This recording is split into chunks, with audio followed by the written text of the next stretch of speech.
Assalamualaikum warahmatullahi wabarakatuh. Perkenalkan, nama saya Rasmiati, NPM 091080419033, kelas A semester 6. Baiklah, yang pertama saya akan menjelaskan tentang sejarah administrasi. Ilmu administrasi negara lahir sejak Woodrow Wilson 1887 yang kemudian menjadi Presiden Amerika Serikat pada 1913 sampai 1921, menulis sebuah artikel yang berjudul The Study of Administration yang dimuat di jurnal Science Orthodoxy. Kemunculan artikel itu sendiri tidak lepas dari kegelisahan Wilson muda akan perlunya perubahan terhadap serikat pada waktu itu yang ditandai dengan meluasnya praktik spoil system atau sistem perkuncuan yang menjurus pada terjadinya efektivitas dan efisiensi dalam pengelolaan negara. Oleh karena itu, untuk dapat mengimplementasikan konstitusi dengan baik, maka diperlukan suatu ilmu yang kemudian disebut Wilson sebagai ilmu administrasi.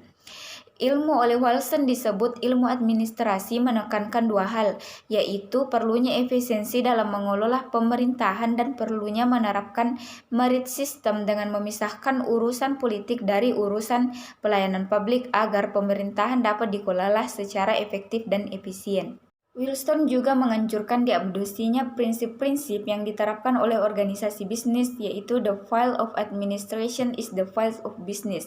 Penjelasan ilmiah terhadap gagasan Wilson tersebut kemudian dilakukan oleh Frank J. Goodnow yang menulis buku yang berjudul Politics and Administration pada tahun 1900. Buku Goodnow tersebut seringkali dirujuk oleh para ilmuwan administrasi negara sebagai proklamasi secara resmi terhadap lahirnya ilmu administrasi negara yang memisahkan diri dari induknya, yaitu ilmu politik. Selanjutnya yaitu administrasi publik sebelum Wilson.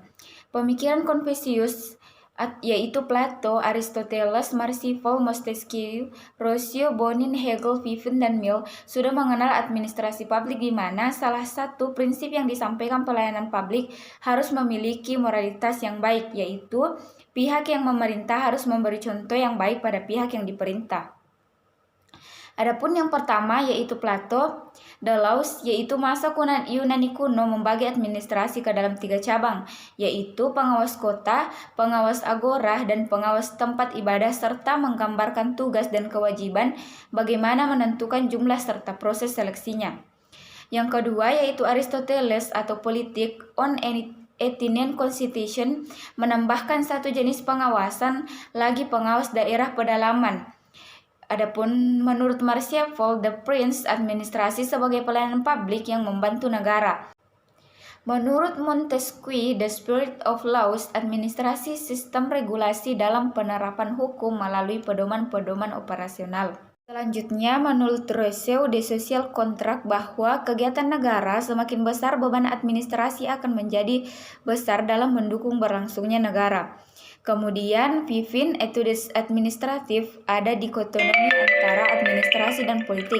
Fungsi eksekutif dibagi dua, yaitu fungsi politik, yaitu membuat kebijakan atau aturan, dan administrasi, yaitu menjalankan aturan atau kebijakan.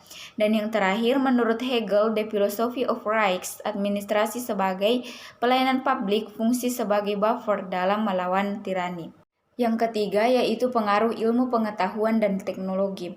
IPTEK merupakan akronim dari ilmu pengetahuan dan teknologi yang kerap digunakan saat membahas mengenai perkembangan teknologi atau adanya perkembangan suatu disiplin ilmu. Perkembangan IPTEK sering terjadi karena adanya globalisasi. Kemajuan di bidang teknologi ini membantu kehidupan manusia. Contohnya saja pembaruan teknologi di bidang transportasi, komunikasi, dan masih banyak lagi. Menurut Jacques Ellul, teknologi ini memiliki karakteristik dan efisiensi untuk setiap bidang yang dibutuhkan manusia.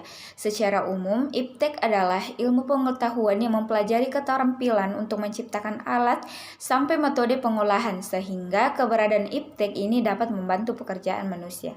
Adapun dampak IPTEK bagi manusia yaitu yang pertama, dampak positif, yaitu pertama, mempercepat dan memudahkan proses informasi dan distribusi di bidang ekonomi.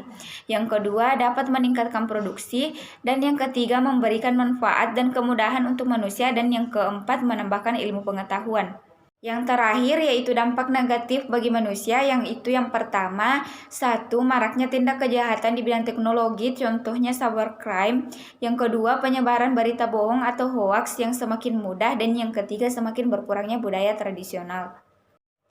Itulah tadi hasil presentasi saya. Billahi fisabilil haq, fastabiqul khairat. Terima kasih. Assalamualaikum warahmatullahi wabarakatuh.